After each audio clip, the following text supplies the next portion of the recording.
Hello, everyone. This is Cody Lee of BlackCatBooks.org, author of I, the Dragon, Pooh and Beautiful, Rabbit Hole King, Dio, Lord Frey, and the upcoming Jaw of the Dragon. So recently, Yuji Naka, the creator of Balan Wonderworld, and absolutely nothing else of value, tweeted out that he had resolved a conflict with Square Enix in regards to the development of Balan Wonderworld, in which he stated that Square Enix willingly released a game that was not ready, that was not ready to ship, and that he was very, very against the idea of Balan Wonderworld launching in this state. And the initial impression from a lot of people on Twitter and from a lot of fans was like, "Oh man, Yuji Naka, he got fucked over. This is entirely Square Enix's fault. This is entirely like it's a grand conspiracy to fuck over this beloved creator." And I personally immediately shook my head and sighed because I know, okay, I know Yuji Naka, I know these game developers better than most people, okay.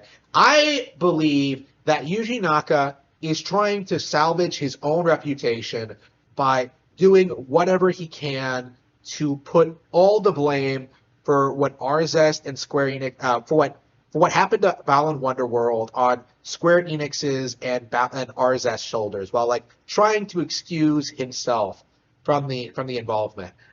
Because that's kind of what happened after Balan Wonderworld, is that Yuji Naka became kind of a joke overnight. Like all these stories started coming out about him, about how he handled like his how he handles his time at Sega, how like he ruined several classic IPs, how like he ended up leaving, being driven out of Sega, like leaving Sega, and just it felt like the consensus after Balan Wonderworld is that like Yuji Naka finally got what was coming to him. He finally got BTFO. He released a complete critical bomb, commercial and critical bomb, and he's basically out on the streets developing smartphone apps for like spare change.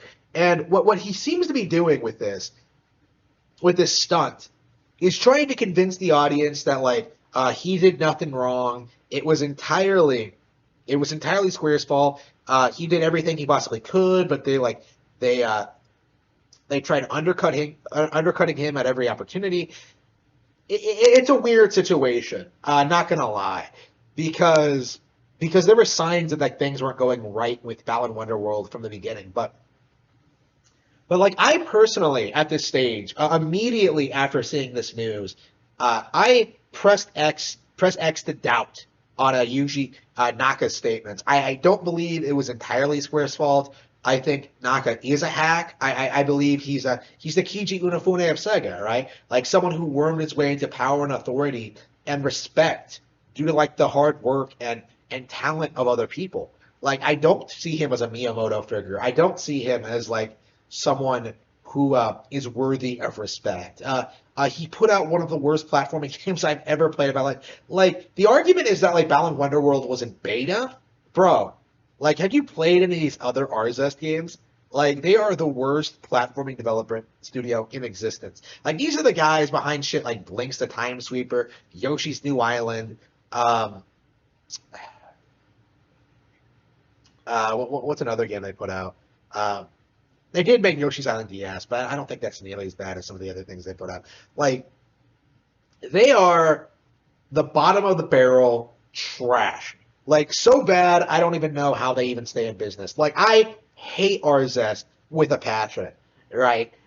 Is he really going to tell us that, like, Arzest could have salvaged Balan Wonderworld? Is he really going to tell us that, like, oh man, they really could have made these levels work, guys? We really could have come up with something better than like having one button for every action in the game. Like we really could have made it good, guys. This thing plays worse than like N64 platformers from like launch day N64. Okay, like this thing is like the worst.